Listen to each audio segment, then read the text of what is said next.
You're listening to Montreal Now with Aaron Rand and Natasha Hall on CJAD 800.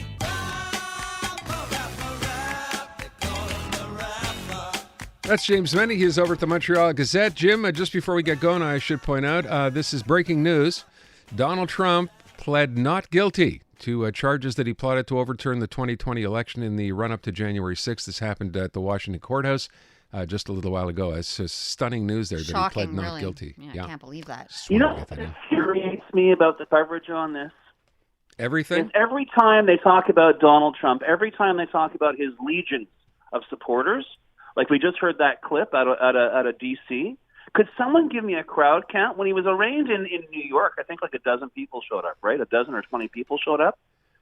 The media is giving this guy this image that, you know, like Pompey the Great in ancient Rome. All he has to do is stamp his foot, and his legions will come, you know, out of the ground. It isn't happening. This is a completely artificially created bubble that they want to keep around Donald Trump because they need the clicks. But for God's sakes, this is serious business. You know what? I'll tell you what bothers me. Did you see they started coverage of this thing today when he left his place in New Jersey? I know. Followed his motorcade, followed his plane, followed his trip. I mean, it's insane. Yeah, I know, but I mean, this is the thing. And I know exactly how this sausage is being made, and that doesn't make it any better. Yeah. It's in fact terrible. And I think more than anything else, if your average person, I don't care what side of the political spectrum they're on, see this kind of coverage, of course they're going to roll their eyes about how the news is being covered and disseminated in this day and age. And I think it's down the road. You know, I understand the need to maintain traffic on the site, but down the road, I think that shiny thing in your hand is in fact a knife that'll end up splitting your throat, because honestly, credibility is not built with chocolate cake cupcake frosting coverage that I've been seeing so far. Anyway, just thought we had to mention it off the top. I'm sure there's some people interested. Let me get to our own business here. Pierre Poilievre.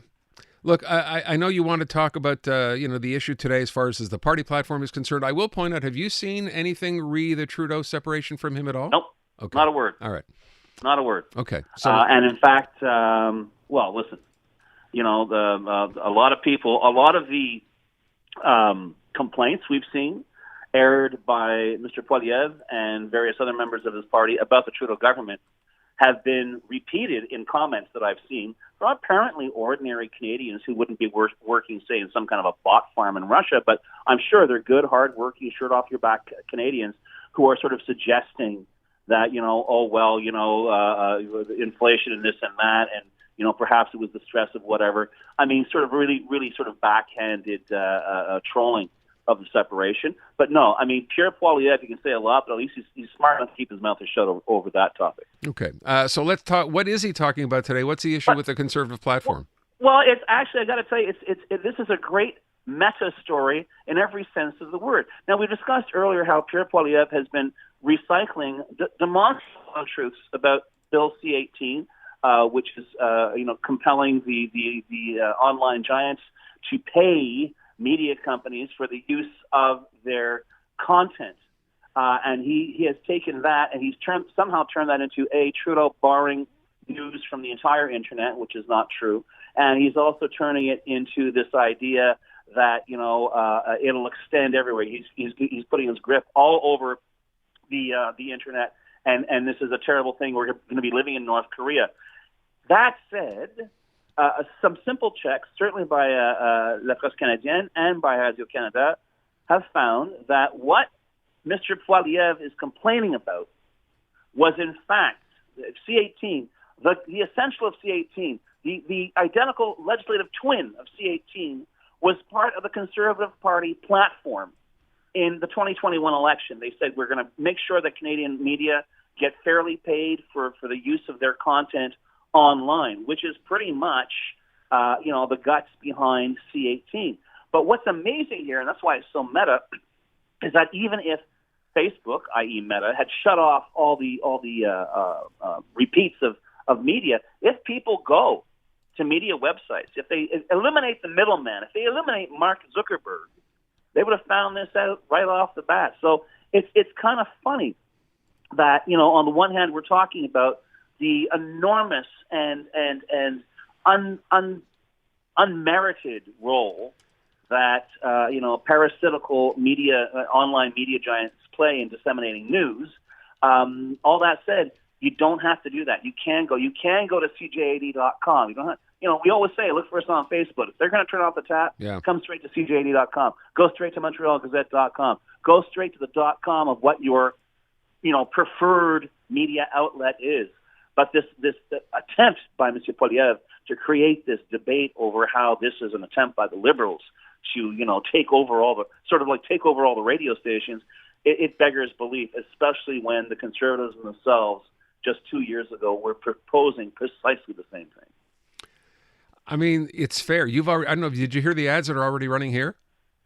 Yeah. I mean, we're running the same thing, right? Oh, okay. We're saying, if we disappear, you can still. It's kind of crazy because our sites have always existed. Yeah, exactly. We're not disappearing. Right. You know what I mean? It's like instead, here's the thing: it's instead of using the remote garage door opener in your car to open the garage, get out, punch in the keypad, buy your garage door, and then you get to park your car. This is the difference. This is the absolute difference. The state of play for online news, the reporting, whatever. You can complain about the reporting all you want, but please don't link it to these platforms because clearly they are a part of the problem, and that's why they're going after Canada. They realize they caved to Australia. If they cave to us, it's just going to be a domino game. And God knows, in the end, Facebook is not about making the world better. It's about making Mark Zuckerberg richer. Yeah. And this is the bottom line here, folks.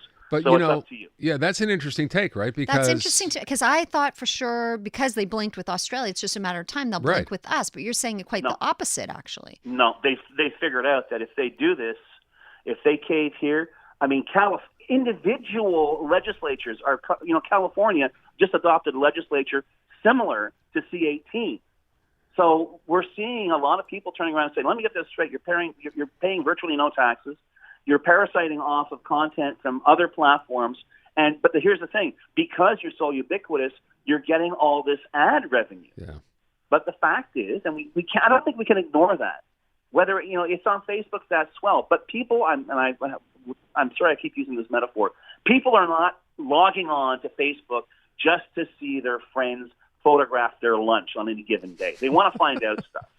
And if that stuff is gone, it's going to be, I, for one, be very interested to see what the traffic on Facebook is going to be. They'll never tell us out loud. No, of course not. Of course. But the thing is, it seems to me that, maybe I'm not typical, but I think there are a lot of people out there like me who are using social media not because I really, care about what someone has for lunch or how they feel about some particular news story, but to see the news stories themselves. I mean, that's the thing about, the platform formerly known as Twitter. That's the only reason I'm on there. And I have made my disgust with all social media well known, but it serves a useful purpose for me to keep abreast of the news. But if I actually have to sort of like metaphorically get out of the car and hit the control panel for the garage door, I'm more than happy to do it, and I would urge our listeners to do so as well. CJAD.com is worth it. MontrealGazette.com is worth it. And it's just one, we're just one extra click away. Well said, Jim. I thank you. We'll talk to you tomorrow. Adamant.